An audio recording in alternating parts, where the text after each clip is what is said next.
Wildfires. There are many different types of natural hazards that we experience in this world. Hurricanes hit both the Pacific and Atlantic Oceans of our country. They devastate thousands upon thousands of people. Climate change. Climate change is everywhere in the world. We add to it each and every day. Earthquakes. Another natural hazard that is all around us. Did you know there has been an earthquake in every single state? That's how common they are. Volcanoes. There are many here in the United States, 169 to be exact, all devastating events. I decided to delve a little deeper into a certain natural hazard. Wildfires. Wildfires are uncontrolled fires that devastate wildland areas and could possibly consume houses and or agricultural resources. What are different names for wildfires? Well, there is wildland fire, a forest fire, vegetation fire, grass fire, bush fire, or hill fire. Where do wildfires occur most? Most of these wildfires occur in the western part of the United States, as you can see in the chart.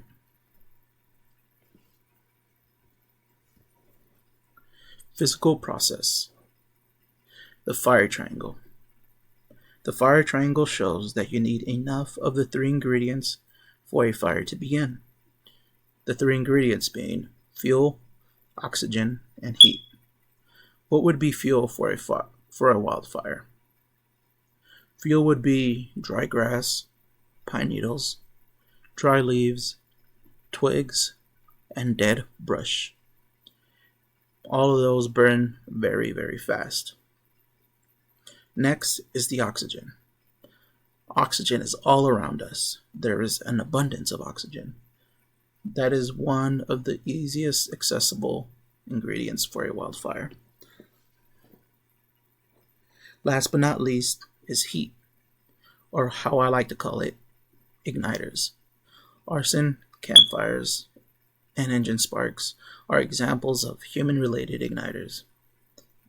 Natural igniters are from lightning storms.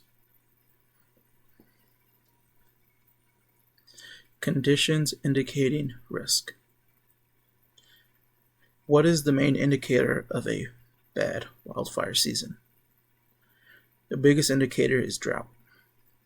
A drought develops when warm weather and winter temperatures and a lack of rain.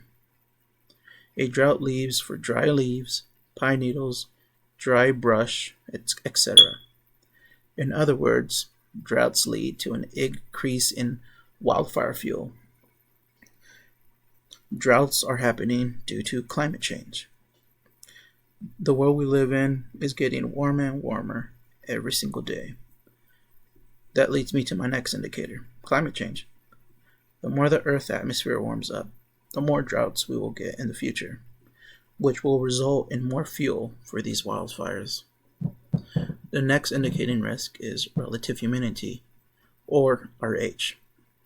RH is the ratio of amount of moisture in the air to the amount of moisture necessary to saturate the air. When the RH drops, the likelihood of wildfires increase due to the fuel becoming drier. Wildfire of 1910. I wanted to talk about a wildfire, more specific, the wildfire of 1910. Where did it occur? This wildfire occurred in northern Idaho and western Montana. When did it occur? Just like the heading states, this wildfire took place in the year 1910, August 20th and 21st of 1910 to be exact. This wildfire is one of the biggest in history. It was so big that people at the time thought that the world was coming to an end. This is the biggest wildfire in Rocky Mountains history and the second biggest in U.S. history. Wildfire of 1910. The year 1910 was a very dry year, one of the driest. The snow had melted early, and the spring rain never came. This wildfire didn't start from natural igniters, but instead from human-related igniters.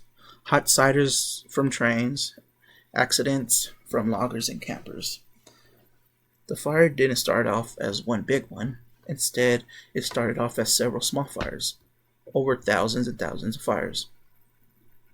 On August 20th is when it all started. Hurricane force winds hit, and all of the small fires became one big one.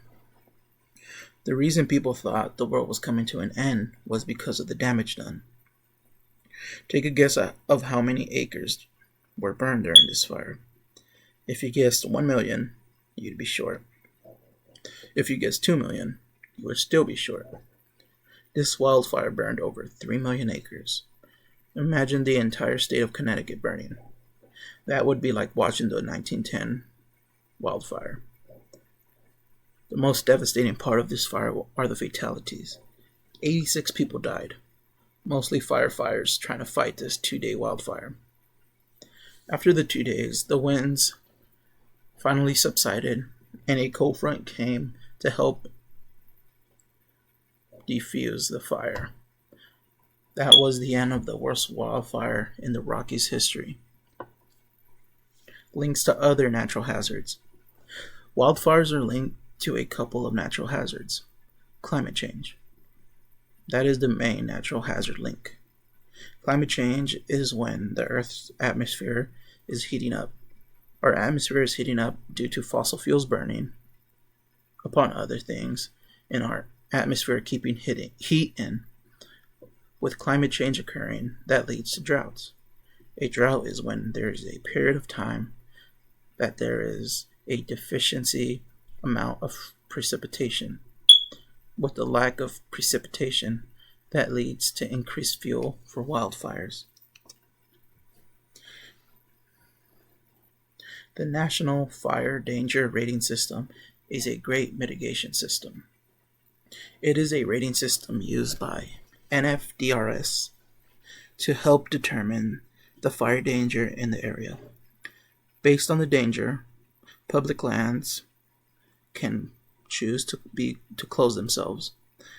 There are 5 ratings: low, moderate, high, very high, and extreme. This helps because if it is in danger, it warns people to not start fires, and that in return helps prevent them. Next is vegetation management. That is when you take steps to get rid of wildfire fuels, otherwise known as vegetation. Some of the steps are prescribed burning. This is to burn the vegetation in a controlled environment. Next is chemical treatments, using herbicides to grasslands to reduce vegetation. And finally, biological treatment, using goats, sheep, and cattle to eat the vegetation. Fuel breaks. This is when strips of land miles long and 200 through 400 feet across are created where vegetation exists. This is used to slow down fires, giving firefighters an opportunity to fight it. Last is to create a defensible space. Provide clearance around structures. Treat the vegetation around your structure to reduce risk of spread. Proposed mitigation strategies. I believe brochures being mailed out would be a great mitigation strategy. There are many mitigation strategies we can use, but how are we able to find these strategies? They are online or hidden somewhere when you go camping. But if you mail a brochure to everyone that contains those mitigation strategies, that would have a much wider reach and inform more people. Controlled vegetation. Yes, I spoke about this earlier in the previous slide, but I have a different idea of controlled vegetation. How about instead of filling our yards with grass, we fill them with rocks like they do in Arizona? It would greatly reduce the risk of wildfires on our properties, especially in residential areas. Last but not least, building permits. I believe a house shouldn't be built within 3 miles of a wildfire danger area. Nowadays, houses are built too close to these wildfires that end up killing people.